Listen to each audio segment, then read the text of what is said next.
네, 이번 시간에는 종자의 휴면에 대해서 살펴보도록 하겠습니다.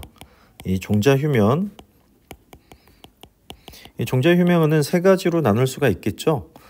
일단은 배휴면, 아직 성숙하지 않아서 발생하는 배휴면이 있고요. 그리고 생리적 휴면이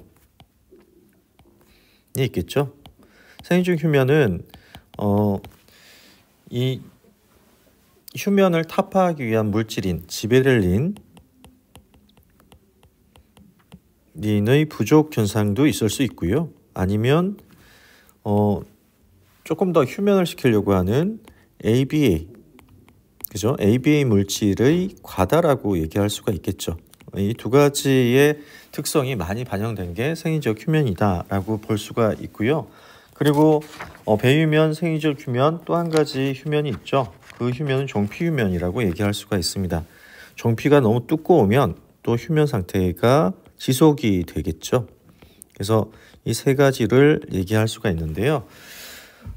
이 세 가지가 타파가 돼야 되는 그런 형태라고 볼 수가 있는데, 배휴면은 종자를 채취할 당시에 배가 아직 성숙하지 않아서 미숙배의 상태에서 발화가 안 되는 경우에 발생을 하게 됩니다.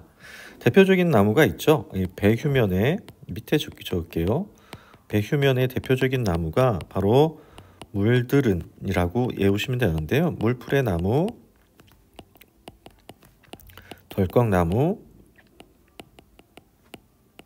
은행나무, 이런 것들은 종자가 만들어지더라도 미배숙 종자다, 이렇게 얘기할 수가 있습니다. 배휴면의 휴면을 통해서 계속적으로 휴면을 취하려고 하기 때문에 이런 나무는 후숙, 종자가 나오더라도 후숙하는 어떤 그런 과정을 거쳐야지만 발화가 된다라고 할 수 있고요.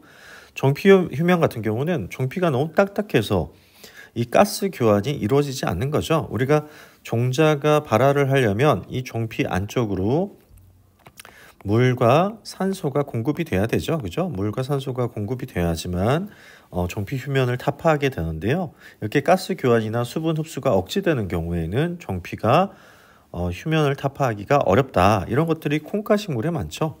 콩가식물에 많다라고 얘기할 수가 있습니다. 또 잣나무 같은 경우도 마찬가지죠. 잣나무 같은 경우도 이런 종피가 딱딱해서 휴면 상태가 오래 간다라고 얘기할 수 있고요. 마지막으로 생리적 휴면, 이 지베렐린 부족이나 ABA의 과다라고 얘기할 수가 있는데요. 이런 나무들은 단풍나무, 물풀에, 그리고 소나무, 사과나무 등을 볼 수가 있습니다.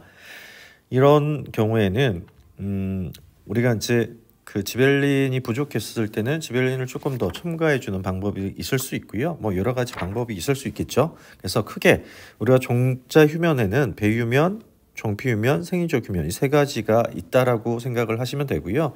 보통 일반적으로 종자는 이 중에 하나만 가지고 휴면을 취하는 게 아니라 두 개나 세 개가 같이 조합되는 경우도 많다라고 기억을 하시면 좋겠습니다.